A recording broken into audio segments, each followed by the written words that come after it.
everyone, these are the things I learned from the prayer meeting held on the 22nd of March 2022.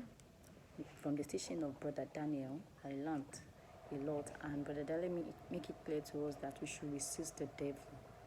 And then he shared the book of James 4 verse 7. He said we should resist the devil because it is the word of God for us from the Bible. That when we resist him, he will flee from us. But if we don't resist him, it means we accept him. And when we accept him, he is going to tempt us and make us do things that are not in line with the word of God. It is important that we resist him.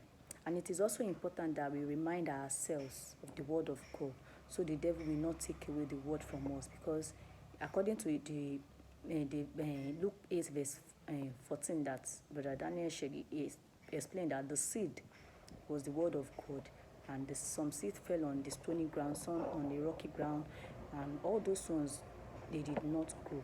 But the ones that fell on the good ground was the one that grew and brought forth good seeds.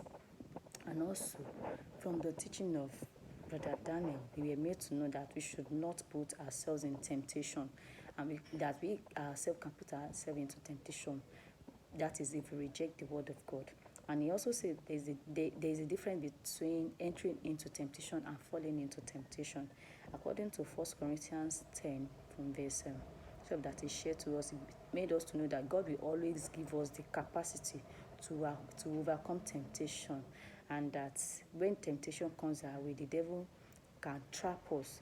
And when he traps us, we ourselves can decide if we want to enter into the temptation or if we don't want to enter into the temptation. So we should be very careful, because the devil is just like a lion roaming around, and he's seeking who he's going to devour. From the book of James 1 verse 2, I learned there that we as children of God must love God. We must love God, we must love the word of God, because only those who love God, those who love the word of God, can endure temptation.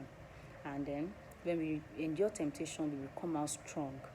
And according to the book of 1 Corinthians 15 verse 2 that was also shared to us, we were made to know that the word of God is salvation, that if we keep it, if we keep the word of God, it will save us, because the gospel will be to us as salvation. The word of God, the gospel of God, of Christ, is salvation. And from the teaching, I also learned that when we submit to God, we will do what is good. We will be able to differentiate between good and bad. We'll be able to avoid evil when we submit to God. But if we do not submit to God, we will not be able to recognize what is good and what is evil. And then you will not be able to endure temptation. Then you will fall into it. So I also learned from the teaching that the law has been kept in our hearts so that it will help us to replace evil with good. And as a Christian, we should know that we should live a prayerful life, because when we live a prayerful life, it will help us to overcome and to win battles. So according to Jude 1 verse 20, Jude 1:20, it made us to know that being prayerful is part of remaining in the love of God. We should remain in the love of God. When we remain in the love of God, we'll be able to overcome temptation. And from the teaching, I was able to learn that the word of God can be what I will take note of in my daily life. I'll make use of it and make sure that I do not fall into temptation, because it is the word of God that you can use to overcome temptation. From the teaching, I also learned that in my daily life, I need to know how to resist the devil. And when I resist him, he's going to flee from me. And these are the things I learned, and that is how I can also apply it to my daily life. Thank you.